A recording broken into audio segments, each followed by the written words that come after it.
En direct avec la Grange Obel, les petits journalistes de la GAP. Suivez-nous pour toujours. Ah, là, ça sont les vacances.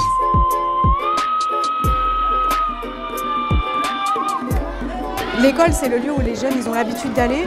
Et donc si c'est ouvert pendant l'été, ils vont avoir la curiosité de rentrer dans le côté coulisses un peu. De rentrer un peu par la porte de derrière pour voir autre chose de leur école. Et ça, ça ne peut être qu'une bonne idée. Moi, ce que je vois ici, c'est que ça marche d'enfer, surtout.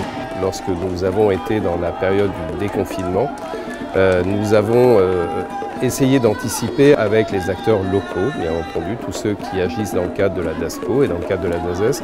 Nous avons réalisé une réunion importante qui nous a permis de pouvoir, avec la trentaine, quarantaine d'intervenants, et notamment un intervenant qui a été déterminant et majeur, la présence du principal du collège de la Grange Obel qui nous a déclaré tenir à notre disposition le collège pendant tout l'été. Le fait qu'un grand nombre d'enfants ne puissent pas partir en vacances cet été a fait que les initiatives de la mairie de Paris, les initiatives des associations locales, quand on met tout ça bout à bout, ça permettait justement à tous ces enfants de pouvoir quand même avoir un certain nombre d'activités proposées durant l'été.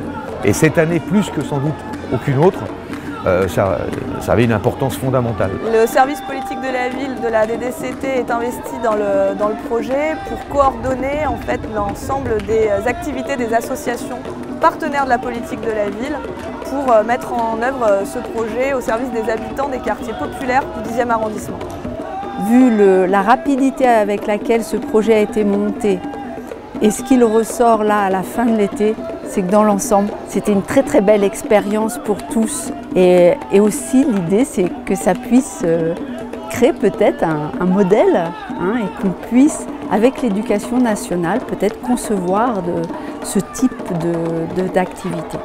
C'est venu notamment de la situation sanitaire et des craintes qu'on avait de ne pas pouvoir exercer nos actions traditionnelles de l'été. Ce qui était intéressant pour nous de travailler au collège, c'était cette relation de partenaire.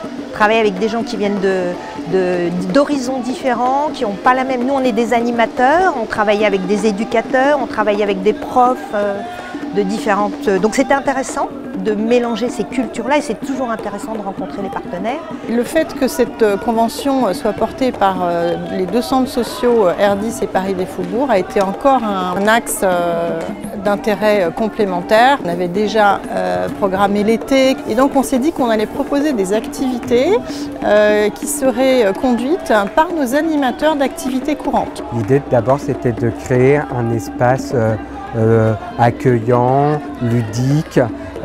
Donc tous les jours il y avait des espaces qui étaient libres en accès autonomie. Il y avait une ludothèque avec des jeux, il y avait un espace sportif, il y avait un coin lecture, un coin calme, il y avait un espace avec les tout petits, voilà, qui étaient plutôt petite enfance. On avait prévu normalement qu'il y avait un début et une fin à ces ateliers-là, mais on s'est vite aperçu que l'idée était des entrées et des sorties permanentes. Et c'est vrai que les animateurs de ces ateliers-là se sont beaucoup adaptés. L'idée, c'est vraiment de pouvoir proposer des activités aux familles et aux enfants, en particulier celles qui ne pourraient pas partir en vacances et qui ont accès à un lieu de loisir sans partir en vacances très loin de chez eux, mais à 500 mètres de chez eux, ils ont finalement un lieu de vacances, un village de vacances.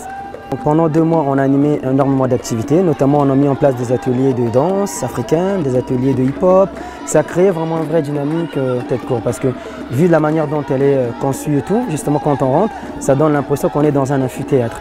Donc voilà, donc ce lieu est rassurant, les familles l'ont bien compris aussi, l'ont parfois découvert d'ailleurs sous un angle différent. Du coup, nous avons là profité de ces circonstances pour faire découvrir un environnement qu'ils n'imaginaient peut-être pas. Le collège était véritablement mis à la disposition de tous les habitants du quartier.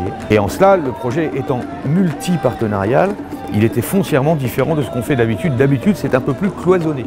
Là, c'était vraiment très ouvert.